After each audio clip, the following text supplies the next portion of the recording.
하나님 아버지 감사합니다. 이 시간에 우리가 예배하며 특별히 맥주 감사절로 예배할 때에 예물 드려 우리의 모든 소유가 또 소득이 하나님의 것임을 드리게 하시니 감사합니다. 그 고백을 받으시고 약속하신 복으로 채워 주시옵소서. 오늘 말씀 생명의 떡이신 예수님, 그 예수님을 우리가 먹게 하시고 마시게 하시고 그 안에 주어지는 영생을 누리는 그 감격을 말씀 안에서 체험케 하여 주시옵소서. 예수님의 이름으로 기도하옵나이다. 아멘. 요한복음 6장 1절을 보면 그 후에 예수께서 디베랴의 갈릴리 바다 건너편으로 가시매. 그래서 여기 그 후에는 요한복음서 상으로는 요한복음 5장 47절 후죠. 그러나 이미 말씀드린 대로 요한복음 5장과 6장 사이에 갈릴리에서의 많은 사역이 생략되었다라고 얘기를 했어요. 그러니까 그 후에는 일정한 시간이 지난, 아니 어쩌면 상당한 시간이 지난 후를 얘기하죠. 그리고 그 사이에 우리가 벳세다에서의 오병이어의 표적과 또 갈릴리 바다 위를 걸어오신 예수님의 사건이 있었습니다. 그런데 오늘 이 본문에 보면 여기에 예수님을 찾는 두 지역의 무리가 있는 걸 보아요. 먼저는 벳세다에서 오병이어의 표적을 경험한 사람들입니다. 22절이에요. 이튿날 바다 건너편에 서 있던 무리가 배 한 척 외에 다른 배가 거기 없는 것과 또 어제 예수께서 제자들과 함께 그 배에 오르지 아니하고 제자들만 가는 것을 보았더니, 그러니까 두 무리가 예수님을 쫓는데 벳세다에서 오병이어의 표적을 경험한 사람들, 또 하나의 무리는 디베랴에서 예수님을 쫓아온 사람들입니다. 23절과 24절이에요. 그러나 디베랴에서 배들이 주께서 축사하신 후 여럿이 떡 먹던 그곳에 가까이 왔더라. 우리가 거기 예수도 안 계시고 제자들도 없음을 보고 곧 배들을 타고 예수를 찾으러 가버나움으로 가서 그랬어요. 바로 그들이 지금 예수님을 쫓아서 가버나움까지 왔다. 그리고 예수님께 질문을 합니다. 25절에 라비어 언제 여기까지 오셨나이까 하니 그랬어요. 이것이 오늘 말씀이 시작되는 배경이고 상황이고 분위기예요. 그러니까 오병이어의 표적으로 인해 예수님을 정치적 메시아로 오해한 유대 군중이 예수님을 기어코 자신들의 왕으로 삼기 위해 갈릴리 호수 건너편에 위치한 가버나움까지 뒤쫓아 온 사실을 지금 배경, 상황, 분위기로 이야기를 하고 있는 겁니다. 그런데 군중이 그렇게까지 예수님을 찾아온 것은, 예수님을 찾아왔다는 것은 좋은 거잖아요. 안 좋은 건가요? 예수님을 찾아왔다는 것은 좋은 건데, 문제는 26절에 예수님께서 말씀하신 대로 저들은 표적을 통해 예수님이 어떤 분이신가를 깨달았기 때문에 찾아온 게 아니고 예수님을 통해서 자신들의 현세적 또 육신적 욕구를 채우려는 것이 그 진짜 이유였다는 거예요. 이것을 알고 계신 예수님이 무리들에게 이렇게 말씀을 하십니다. 27절입니다. 썩을 양식을 위하여 일하지 말고 영생하도록 있는 양식을 위하여 하라. 이 양식은 인자가 너희에게 주리니 인자는 아버지 하나님께서 인치신 자니라. 그래서 인치신, 인정하신, 보증하신 자니라. 그래서 그리고 바로 그 영생하도록 있는 양식, 생명의 떡에 대한 예수님의 가르치심이 이제 오늘 본문 28절로 59절이에요. 여기서 우리가 먼저 이해할 것이 뭐냐면 본문의 기록에 대한 요한복음서의 두 가지 특징이에요.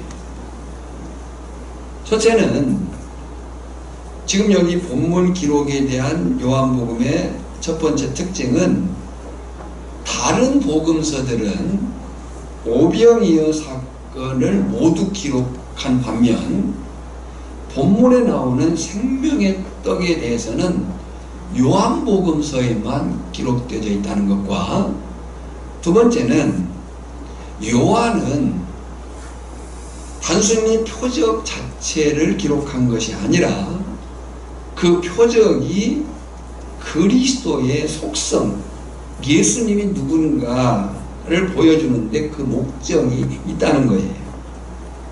그래서 요한은 오병이어의 사건을 간략하게 기록하고 그 이적이 예수님의 생명의 떡을 보여주는 데 있다. 그런데 더 많은 내용을 할애하고 있습니다.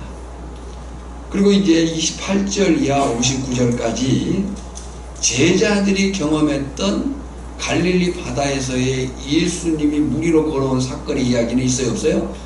없는 거죠.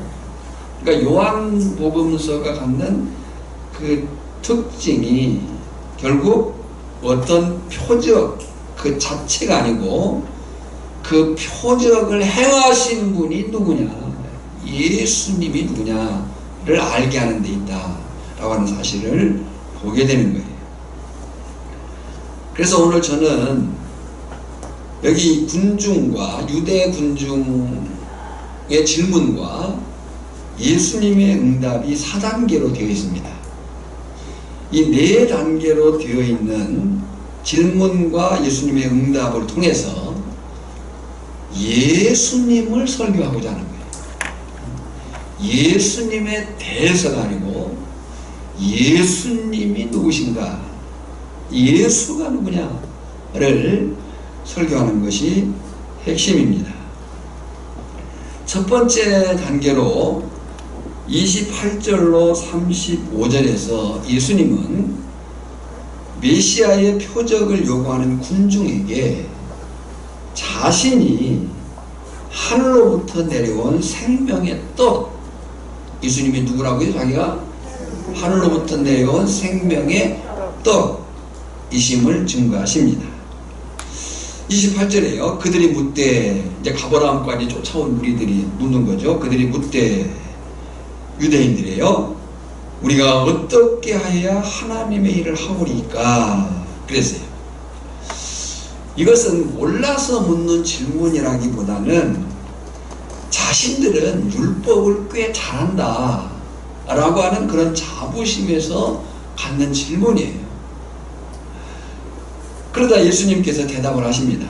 29절에 예수께서 대답하여 이르시되 하나님께서 보내신 이를 믿는 것이 하나님의 일이니라 하시니 그랬어요. 여러분, 이 말은요 놀라운 말이에요. 이 말은 예수님의 신성과 신적인 권위를 나타내는 선언입니다. 하나님께서 보내신 이를 믿는 것이, 하나님께서 보내신 이가 누구예요? 예수님이에요. 그가 하늘로부터 온 뭐예요? 생명의 떡이에요. 하나님께서 보내신 이를 믿는 것이 하나님의 일이니라 그랬어요. 여기 주목할 단어가 하나님의 일이에요. 하나님의 일. 지금 우리의 질문도 어떻게 해야 하나님의 일을 하오리까 그랬어요. 그런데 이 무리가 질문한 이 하나님의 일은 에르가라고 하는 복수예요. 그러니까 저들은 하나님의 일, 곧 구원이 뭔가 그들이 말하는 율법과 그 행위들을 많이 해야 라고 생각을 하고 있는 거죠. 그래서 무리들의 질문은 복수로 되어 있고, 예수님이 말씀한 하나님의 일은 에르곤이라고 하는 단수로 되어 있어요. 의미가 뭐냐면 지금 구원에 대한 이해가 다른 거예요. 유대 이 군중들은 많은 율법 조문을 지킬 때라고 생각을 하는 거예요. 그런 입장에서 보면 자신들은 자부심 있는 거예요. 자기들은 율법을 따라서 산다고 생각하고 있는 거니까요. 그런데 예수님이 말씀하신 하나님의 일은 율법 조문의 어떤 행위 조항들을 많이 해서가 아니고 오직 한 가지 하나님이 보내신 일을 믿는 것이, 구원은 어떤 율법 행위적인 조문을 지켜서가 아니고 오직 한 가지 예수를 믿을 때 주어지는 것이다 라고 하는 것이 강조한 거죠. 사도 바울이 고린도전서 1장 22절에 유대인은 표적을 구한다 한 대로 지금 30절에 보면 그들이 이렇게 말합니다. 그들이 묻되 그러면 우리가 보고 당신을 믿도록 행하시는 표적이 무엇이니까, 하신 일이 무엇이니까 그랬어요. 여러분, 이것이요 어떻게든지 믿지 않으려고 하는, 믿지 못하는 자들의 불행이에요. 이미 예수님은 많은 증언들을 통해서 그리고 자신의 그 표적을 통해서 당신이 누구인가를 나타내셨어요. 그런데 이 무리들은 믿지 않으려고 하는, 믿지 못하는 자들은 더 큰 표적이 필요하다라고 얘기를 하고 있는 거예요.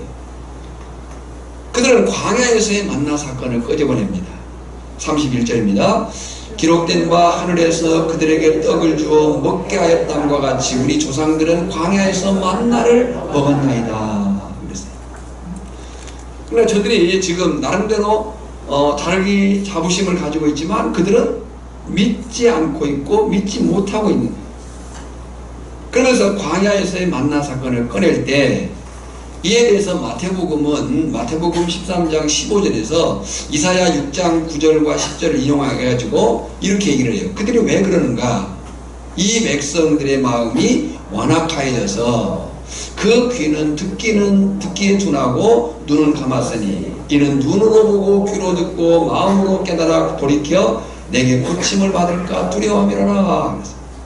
무슨 말이에요? 그들은 마음이 완악해져서 들어도 보아도 들을 수 없고 볼 수 없는, 그 어떤 것을 말해도 보여줘도 믿지 않는 그런 사람들이다 라고 얘기를 하는 거예요. 그래서 예수님께서 광야에서의 만나의 진정한 출처와 참된 의미를 말씀하십니다. 32절 33절 같이 읽습니다. 예수께서 이르시되 내가 진실로 진실로 너희에게 이르노니 모세가 너희에게 하늘로부터 떡을 준 것이 아니라 내 아버지께서 너희에게 하늘로부터 참떡을 주시나니 하나님의 떡은 하늘에서 내려 세상에 생명을 주는 것이니라. 이런 말씀이죠.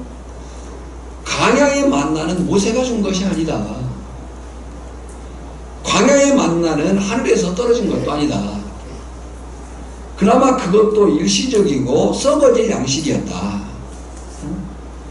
하나님께서 주시는 참떡은 너희가 만나로 오해하고 있는 그 참떡은 하나님이 주신 것이고, 하나님이 주신 떡은 일시적이고 썩어질 것이 아니라 영원한 생명을 준다 라고 하는 거예요.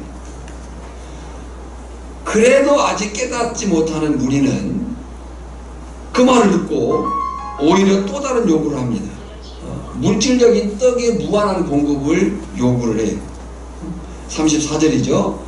그들이 이르되 주여 이 떡을 항상 우리에게 주소서. 그러니까 지금까지 우리가 말씀을 쭉 보았듯이 예수님에 대한 증언들, 예수님이 행하신 표적들은 강조가 뭐라고 했어요? 표적은 사인으로서 그 표적을 행하신 분이 누구인가를 나타내고자 하는 거예요. 그런데 믿지 않는 자들, 믿지 못하는 자들의 눈에는 그분이 보이는 게 아니라 자기들의 필요가 보이는 거예요. 하나님을 사랑하지 못하도록 가로막는 가장 큰 장애가 뭐라고 했어요? 하나님보다 더 사랑하는 것들이 있어요. 그러니까 자기 필요, 자기 요구들이 클 때 아무리 보여주고 들려줘도 믿지 않고 믿지 못한다는 거죠. 그래서 결국 그 말을 듣고 그들이 이르되 주여 이 떡을 항상 우리에게 주소서. 그러자 예수님이 자신이 그 떡인 것을 가르쳐줘요. 35절이죠. 예수께서 이르시되 나는 생명의 떡이니 내게 오는 자는 결코 축이되지 아니할 터이요 나를 믿는 자는 영원히 목마르지 아니하리라 그랬어요. 여러분 바로 이 생명의 떡이신 예수님을 믿는 것이 구원이고 그 예수 안에 사는 것이 풍성함인 줄 믿습니다.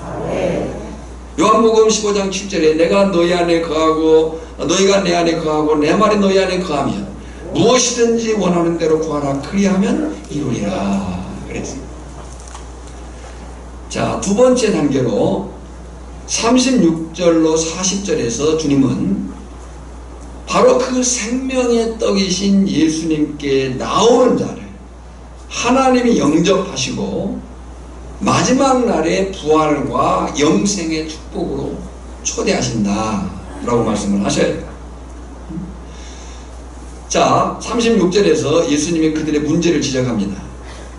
그러나 내가 너희에게 이르기를 너희는 나를 보고도 믿지 아니하는도다 하였느니라 그랬어요. 너희는 나를 보고도 믿지 아니하였노라. 예수님이 다른 자들의 그 증언을 통해서 예수님이 지금까지 유대와 갈릴리에서 행하신 그 사건들과 이적들과 표적들을 통해서 예수님이 누구신가를 보이고 보였음에도 불구하고 그들은 믿지 않았다. 나를 보고도 믿지 아니했느냐. 참 생명의 근원이신 예수님의 신성이 드러난 표적을 보고도 물론 포도주를 만드시고 왕의 신하의 아들을 고치시고 또 38년 된 병자를 고치시고 말씀으로 또 오병이어의 역사를 일으키시고 무리를 걸으신 그 예수님을 보고도 믿지 않는다. 그런 표적들을 보고도 너희가 믿지 않을 뿐만 아니라 자신들의 필요만을 요구한다 라고 하는 거예요. 그러니까 이 말씀 속에서 그 유대인들, 유대 군중들만을 욕할 일이 아니고요. 우리 자신도 생각해 볼 필요가 있어요. 우리가 하나님을, 하나님의 일을, 예수님을, 예수님의 일을 또 우리가 믿음에 있어서 그 믿음의 성숙과 성장으로 나아가지 못하는 그 요인이 뭐냐라고 할 때 안 듣고 안 보아서가 아니고 그 예수님보다 그 하나님보다 내가 더 필요로 하는 것들, 내가 더 사랑하는 것들이 있기 때문이다. 안 보이는 거예요. 여러분, 성경이 가르쳐주는 영적 삶의 두 가지 승리 법칙이 있습니다. 영적 삶의 두 가지 승리 법칙. 그 첫째는 믿음의 법칙이에요. 믿으면 보입니다. 믿으면 알게 됩니다. 믿으면 깨달아집니다. 믿으면 만져집니다. 그것이 믿음의 법칙이에요. 히브리서 11장 1절이 믿음은 바라는 것들의 실상이요 보이지 않는 것들의 증거니. 또 예수님이 도마에게 하신 말씀 가운데 너는 믿는 거로 보느니라 보지 않고 믿는 자가 더 복되도다. 그러니까 성경이 가르쳐주는 영적인 삶의 승리 법칙 그 첫 번째는 믿음의 법칙이에요. 봐서 들어서가 아니고 믿을 때 보이고 들린다 라고 하는 거예요. 두 번째는 우선순위 법칙입니다. 성경은 우리의 영적 싸움의 승리에 있어서 우선할 것을 우선하면 나머지 것을 다 얻게 된다 라고 얘기를 해요. 할렐루야. 마태복음 6장 33절입니다. 너희는 먼저 그의 나라와 그의 의를 구하라. 그리하면 이 모든 것을 너희에게 더하시리라. 그랬어요. 여기서 이 먼저와 그리하면의 순서를 정확하게 지켜야 되는 거예요. 너희는 먼저 그의 나라와 그의 의를 구하라. 그럴 때에 이 모든 것이 뭐예요? 마태복음 6장에서 말하는 너희가 먹을 거, 입을 거, 너희 필요의 것들이에요. 근데 우리는 이 자꾸 우선순위를 바꾸고자 해요.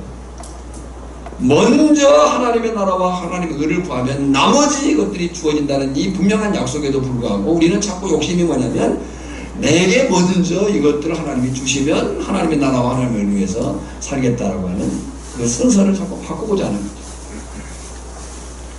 아니에요. 오늘 전하려고 우리 이 영적 삶의 승리 법칙 두 가지. 첫째가 뭐라고 했어요? 믿음의 법칙이에요. 믿으면 보입니다. 믿으면 알게 됩니다. 믿으면 만져집니다. 믿으면 깨닫게 됩니다. 두 번째 법칙이 뭐라고 했어요? 우선순위의 법칙. 이 순서를 바꾸지 마라.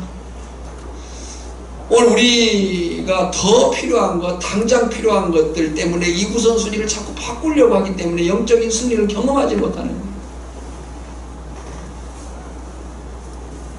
자, 이제 무리의 부정적 반응을 지적한 예수님은 자신의 사역에 대해서 말씀을 하십니다. 37절로 40절입니다. 같이 읽습니다.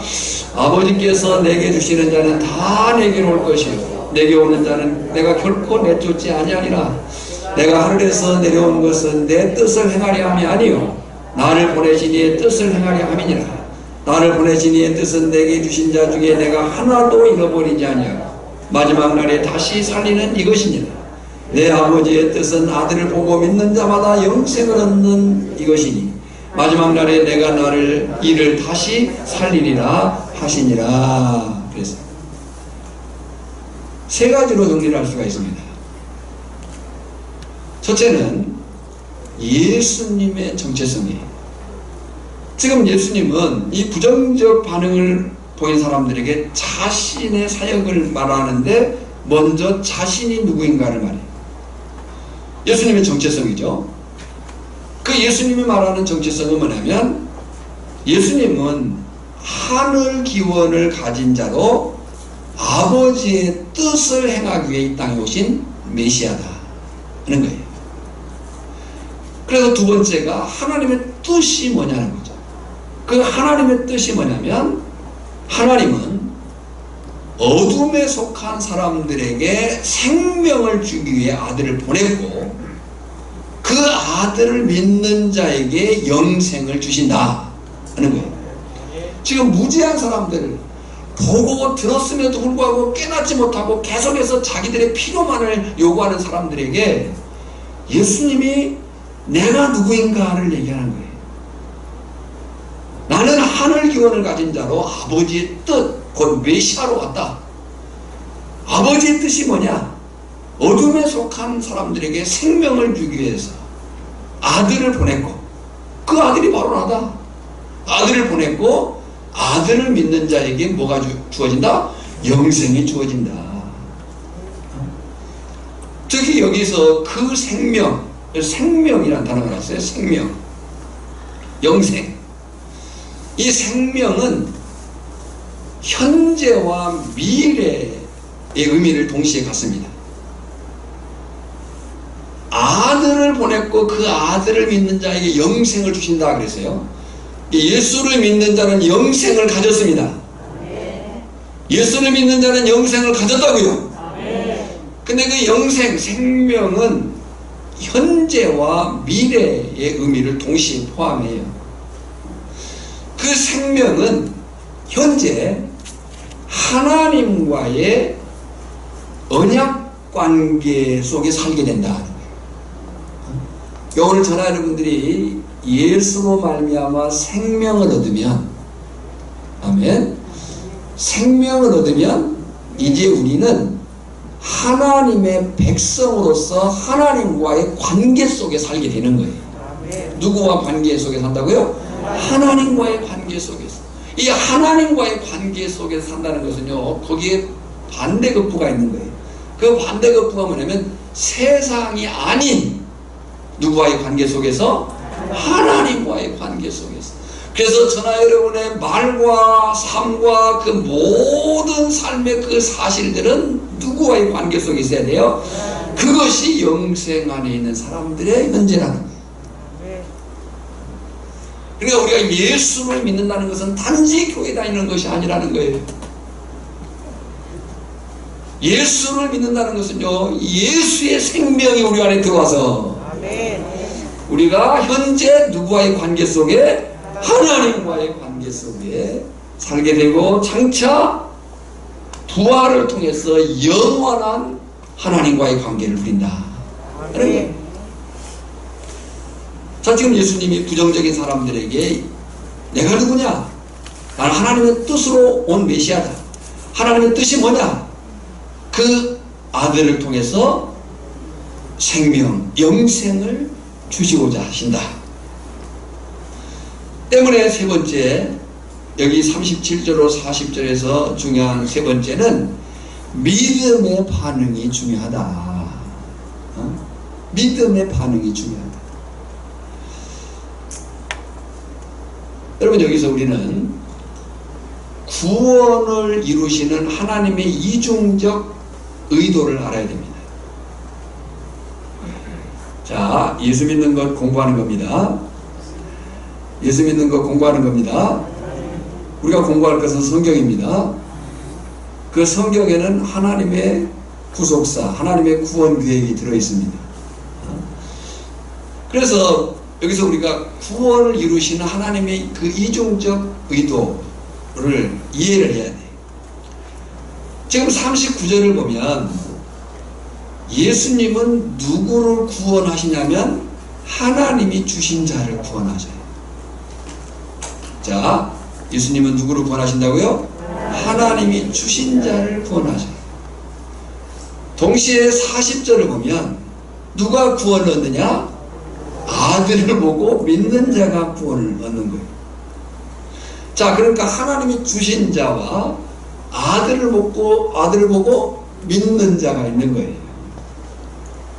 이 이해를 해야 되는 거죠. 기독교 교리에는 예정론이라는 게 있어요. 그 예정론은 운명론이 아니에요. 예정론은 하나님의 영원전 계획이에요. 근데 그 하나님의 그 영원전 계획을 우리가 이 현재에서 알 수 있어요? 없어요? 없어요.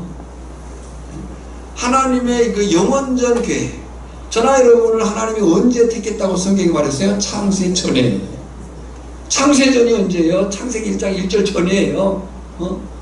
이 땅에 이 온 세상에 아무것도 없었을 때에 하나님 우리를 택했다고 얘기를 해요. 그걸 우리가 어떻게 알아요? 근데 그 예정론의 이해에 있어서 오늘 39절과 40절을 우리가 종합적으로 이해하면 이런 얘기죠. 하나님이 주신 자는 예수님을 믿을 것이고, 하나님이 예정한 자는, 하나님이 택한 자는, 하나님이 택한 자는 누구를 믿을 것이고? 예수님을 믿을 것이고 예수님을 믿는 자는 하나님이 주신 자라고 하는 사실인 거죠. 고린도전서 12장 3절에 보면 같이 읽습니다. 그러므로 내가 너희에게 알리노니 하나님의 영으로 말하는 자는 누구든지 예수를 저주할 자라 하지 아니하고 또 성령으로 아니하고는 누구든지 예수를 주시라 할 수 없느니라. 그랬어요.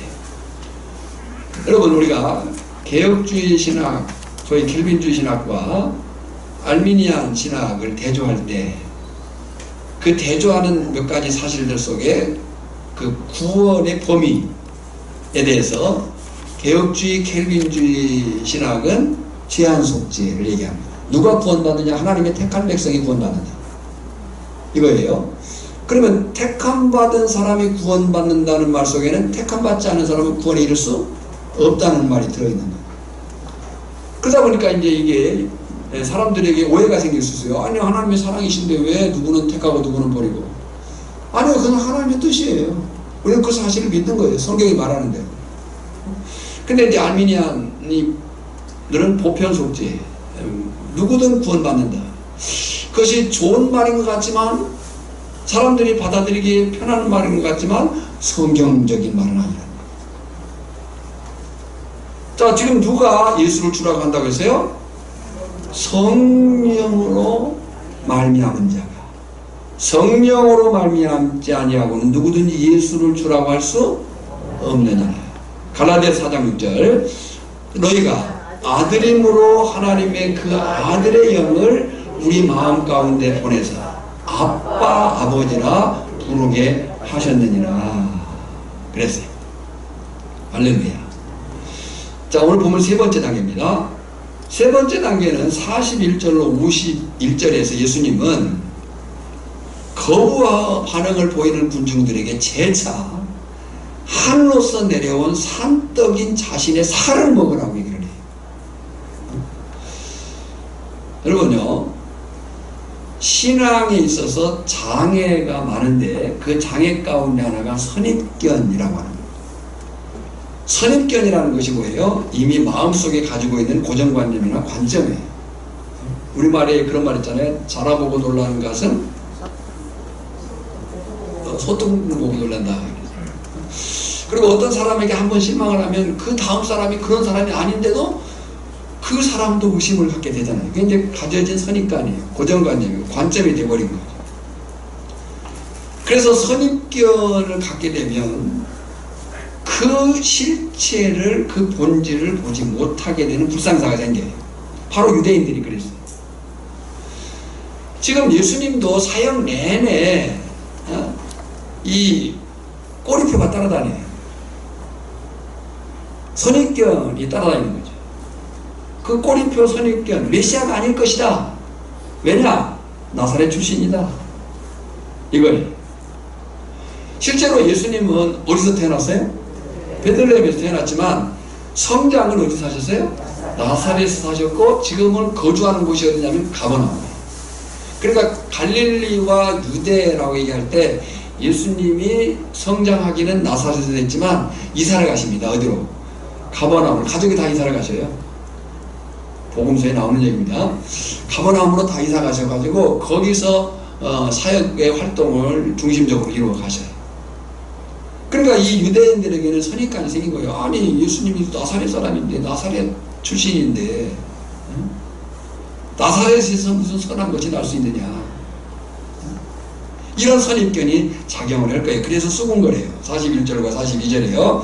같이 읽습니다. 자기가 하늘에서 내려온 떡이라 하심으로 유대인들이 예수에 대하여 수군거려 이르되 이는 요셉의 아들 예수가 아니냐. 그 부모를 우리가 아는데 자기가 지금 어찌하여 하늘에서 내려왔다느냐. 그랬어요.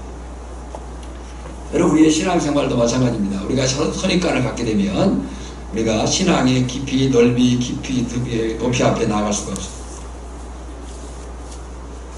자, 그러다 예수님은 그 수군거림에 대해서 두 가지로 강변을 하십니다. 먼저는 43절로 46절인데요. 그 강변이 뭐냐면은 구원의 주도권은 하나님께 있고 그 하나님께 믿음으로 나온 자를 예수님이 마지막 날에 살리신다. 라고 얘기를 하죠. 한번 말씀을 읽어볼까요? 말씀이 정확하니까요. 시작. 예수께서 대답하여 이르시되 너희는 서로 수군거리지 마라. 나를 보내신 아버지께서 이끌지 아니하시니 아무도 내게 올 수 없으니 오는 그를 내가 마지막 날에 다시 살리리라. 선지자의 글에 44절 5절 같이 읽습니다. 선지자의 글에 그들이 다 하나님의 가르치심을 받으리라. 기록되었은즉 아버지께 듣고 배운 사람마다 내게로 오느니라. 이는 아버지를 본 자가 있다는 것이 아니라 오직 하나님께서 본 자만 아버지를 보았느니라. 그러니까 구원의 주도권이 누구에게 있다고요?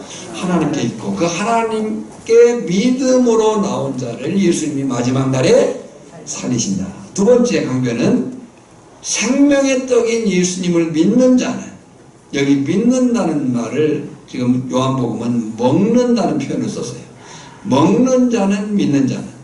물론 이제 그 생명관계를 설명하려면 기니까 그렇게 이해하시기 바랍니다. 믿는 자는 먹는 자는. 생명의 떡인 예수님을 믿는 자는 먹는 자는 뭘 가졌어요? 영생을 가졌고 일시적인 광야의 만나와 달리 영원히 살게 된다. 예수님을 먹으면 영원히 살게 된다. 47절 51절이 좀 길지만 같이 읽습니다. 진실로 진실로 너희에게 이르노니 믿는 자는 영생을 가졌나니 내가 뭐 생명의 떡이니라. 너희 조상들은 광야에서 만나를 먹었어도 죽었거니와 이는 하늘에서 내려오는 떡이니 사람으로 하여금 먹고 죽지 아니하게 하는 것이니라. 나는 하늘에서 내려온 살아있는 떡이니 사람이 이 떡을 먹으면 영생하리라. 내가 줄 떡은 그 세상의 생명을 위한 내 살이니라 하시니라. 여러분, 저나 여러분이 이 말씀을 듣고 아멘 할 수 있음이 축복이요 기쁨이요 감격인 줄 믿습니다. 이 내 살을 내 피를 먹고 마시는 자가 영원히 산다. 아멘. 이것이 믿음으로 수납된다는 것이 축복인 거죠. 그런데 다시 수군거림이 시작되는 거예요. 믿지 않고 믿지 않으려고 하는 사람들, 못 믿는 사람들은 이게 이제 들리지 않고 깨달아지지 않는 거예요. 그래서 수군거려요. 51절에 내가 줄 떡은 그 세상의 생명을 위한 내 살이라 하신 말씀 때문에 다들 수군거려요. 그리고 52절에 보면 경론이 일어나요. 읽어볼까요? 그러므로 유대인들이 서로 다투어 이르되 이 사람이 어찌 능히 자기 살을 우리에게 주어 먹게 하냐. 진리는, 성경은 성령의 감동으로 기록된 책으로 그 성령의 감동으로 기록된 진리는 성령의 조명하심이 있을 때 깨닫게 된 적이 있습니다. 그런데 이들에게는 그것이 깨달아질 수가 없는 거죠. 문자적으로 마치 예수님의 말씀이 사람의 살을 먹는 것이고 심지어 53절에는 뭘 마셔야 된다고 그래요? 피를 마셔야 된다고 그러는 거죠. 저들은 율법을 잘 지킨다고 생각한 사람들이에요. 근데 지금 살을 먹으라는 것도 논란거리인데 뭘 마셔야 된다고요? 피를 마셔야 해요. 율법에 뭐가 있어요? 피째 먹지 말라. 율법을 어긴 것이 되기 때문에 저들에게 경론이 일어난 거예요. 이에 대해서 예수님은 네 번째 단계로 53절 59절에서 생명의 떡이신 예수님을 믿음으로 주어지는, 뭘로 주어져요? 믿음으로 주어지는 예수 그리스도 안에서의 영원한 삶, 영적인 교제를 강조하십니다. 이 말씀을 두 가지로 정리를 해보겠습니다. 첫째, 예수님은 우리의 구원, 영생이 예수님의 살과 피를 먹고 마시는 것으로 말씀을 하십니다. 53절, 54절에요. 같이 읽습니다. 인자의 살을 먹지 아니하고 인자의 피를 마시지 아니하면 너희 속에 생명이 없느니라. 내 살을 먹고 내 피를 마시는 자는 영생을 가졌고 마지막 날에 내가 그를 다시 살리리니. 그랬어요. 여러분, 우리가 오랜만에 지금 성찬 예식을 행해요. 성찬 예식은 정말 귀중합니다. 우리가 건강한 교회가 어떤 교회냐, 정당한 교회가 어떤 교회냐라고 할 때 세 가지를 얘기해요. 첫째는 말씀의 정확한 선포, 두 번째는 올바른 성례, 성례는 세례와 성찬. 그리고 세 번째는 권징이 살아있는 교회, 진리가 살아있는 교회, 말씀의 공의가 살아있는 교회. 이 세 가지를 기준해 가지고 그 교회가 건강하냐 정당하냐를 기준하는 거죠. 그래서 성찬은 중요한 거예요. 예수님의 살과 피를, 예수 생명을 먹는, 마시는 사건인 거예요. 그래서 여기 먹고 마신다 라고 할 때에 세 가지 의미를 갖습니다. 먹고 마신다고 하는 것은 첫째, 예수님과의 연합, 하나됨을 의미해요. 우리가 앞에서 말씀드렸어요. 예수를 믿는다는 것은 단지 교회 다니는 게 아니에요. 교회 다니는 것을 예수 믿는 것으로 생각한다면요, 언제든지 교회 안 다닐 수도 있어요. 자기 어려운 일 생기고 부딪힌 일 생기고 시험거리 생기면요, 나 교회 안 가, 이렇게 말하는 사람들이 있어요. 여러분요, 예수와 연합된 자들은 그럴 수가 없는 존재예요. 생명 안에 하나가 되어버렸기 때문에 예수님과의 연합, 하나됨을 의미하고요. 두 번째는 하나 되었음 뿐만 아니라 계속적인 생명의 공급을 의미해요. 예수님의 살과 피를 먹는 것은요, 한 번 먹고 마시는 게 아니에요. 계속 먹고 마시는 거예요. 우리가 음식도 한 번 먹고 배부르다고 해서 그 배부름이 얼마나 갑니까? 또 먹어야 되는 거잖아요. 세 번째는 거기에 구원의 완성인 부활이 있다. 그러니까 저나 여러분이 성도, 그리스도인이 되었다고 하는 것은 예수님의 생명과 연합되었다는 거예요. 아멘. 예수님과 하나 되었다는 거예요. 아멘. 그리고 그 예수 안에서 살아가는 거예요. 아멘.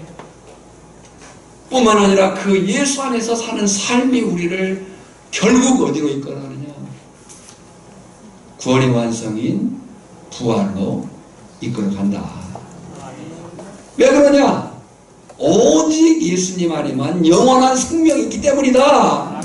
55절 그렇게 말하잖아요. 내 살은 참된 양식이요 내 피는 참된 음료로다. 여기 참되다는 말은 알레데스란 말인데요, 실제로 반드시, 그러니까 우리의 구원, 우리의 영원한 생명은, 우리의 영생은 오직 예수님의 살과 피밖에 없다.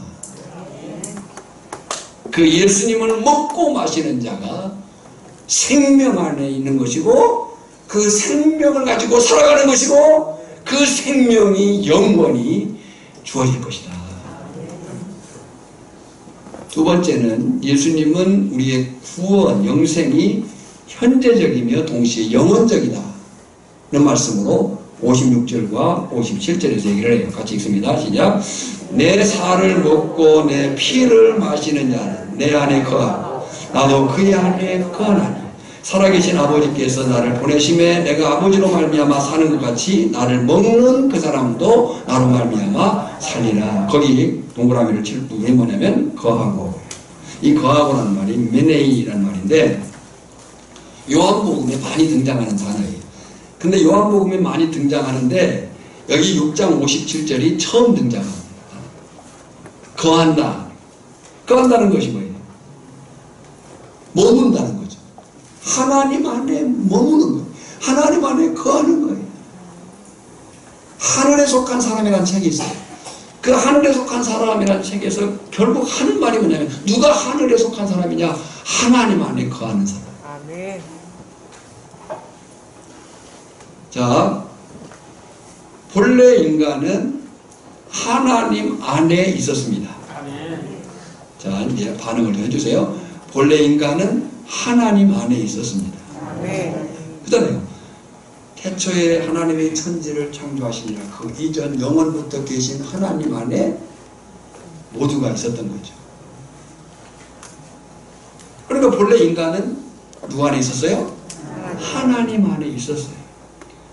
근데 그 하나님께서 당신의 형상과 모양을 따라 아담을 만드셨어요.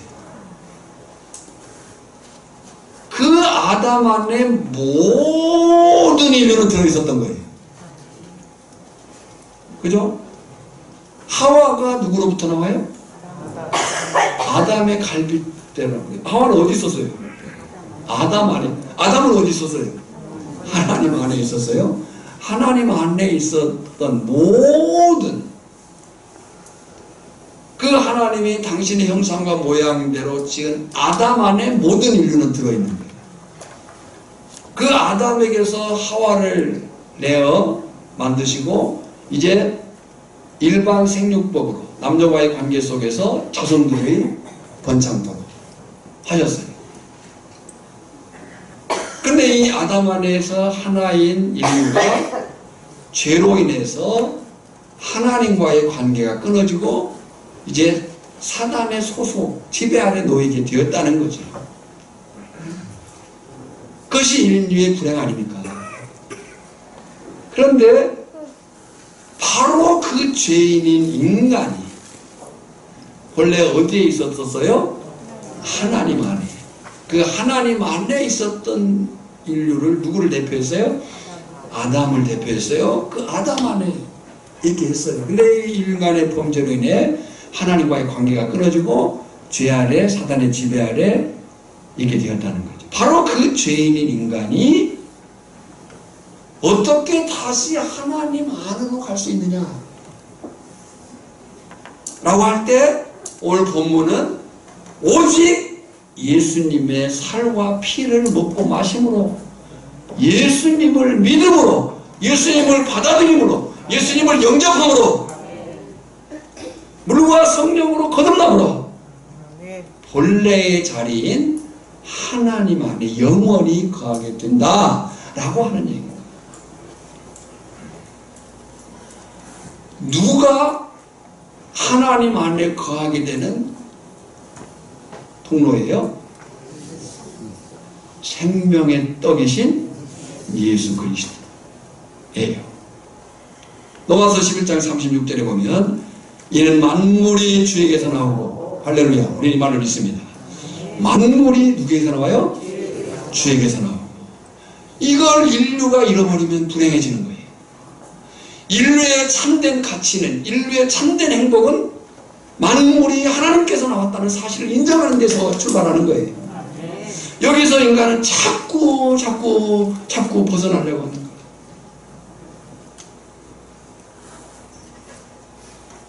하나님이 아닌 것, 하나님의 뜻이 아닌 것을 살려고 하는 것이 인간의 욕구예요. 그것이 그들이 사랑하는 것들이에요. 그러니까 하나님이 안 보이는 거예요. 지금 미국이 낙태법 폐지 때문에 시끄럽습니다. 성경은 낙태를 인정합니까? 안 합니까? 안 합니다. 생명은 고귀한 거죠. 하나님께서 남자와 여자 사이에서 난자와 정자가 만나서 생명이 착상되는 그 순간 하나님이 생명을 불어넣었습니다. 그건 사람인 거예요. 안 되는 거죠. 근데 그동안에 합법으로 했어요. 근데 지금 난리가 났어요. 낙태하겠다는 거예요. 우리가 어떻게 사냐는 거예요. 우리가 재밌게 살아야 되는데 왜 그렇게 살지 못하도록 하냐. 그래서 그걸 막 데모를 하고 난리가 났는데 그 반영이 우리나라도 지금 하고 있어요.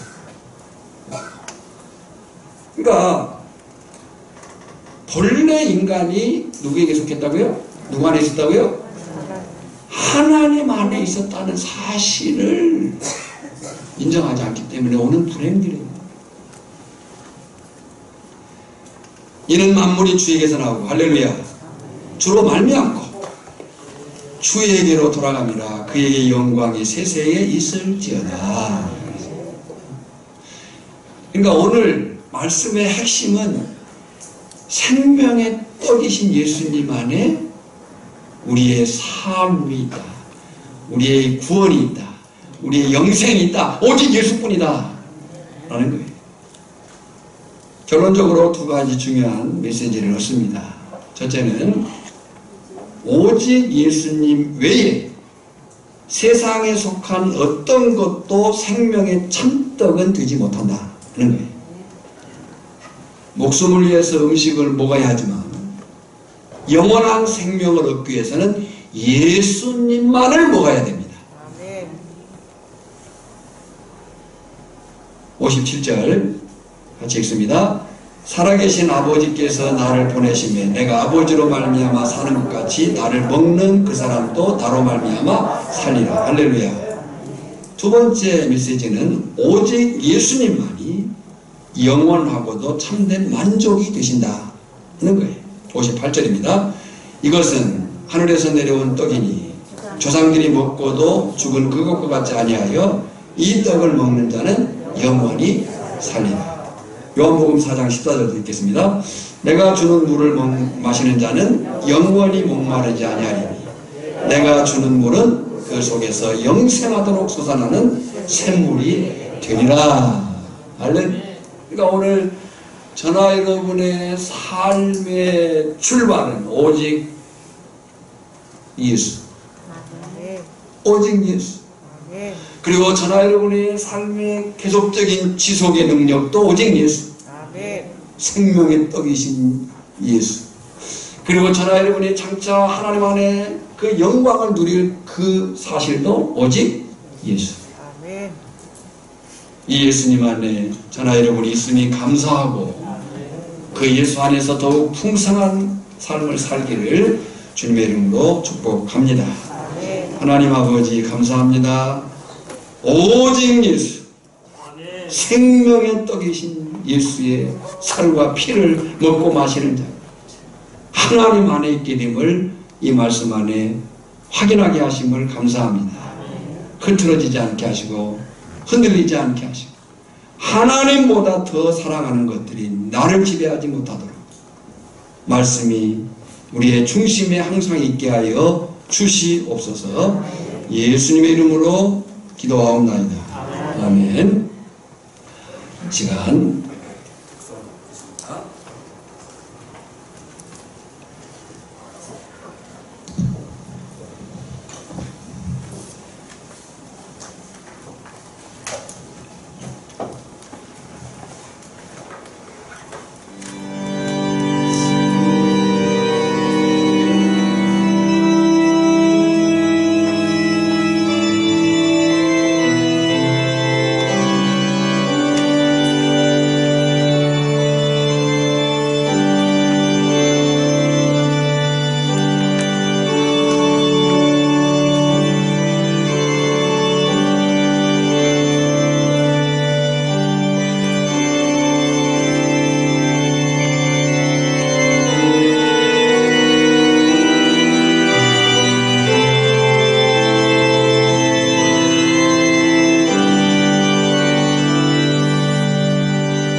이제는 우리의 구주여 주님 되신 예수 그리스도의 은혜와 생명의 떡으로 예수님을 땅에 보내어 우리에게 영생을 주신 하나님의 그 큰 사랑하심과 깨달아 알도록 도우시는 성령의 기름 부으심이 오늘 말씀 안에 내가 누구인지를 다시 확인하며 또 어떻게 살지를 붙들고 과연 믿음으로 살고자 다짐하는 모든 심령이 이제부터 영원까지 항상 함께 있을지어다.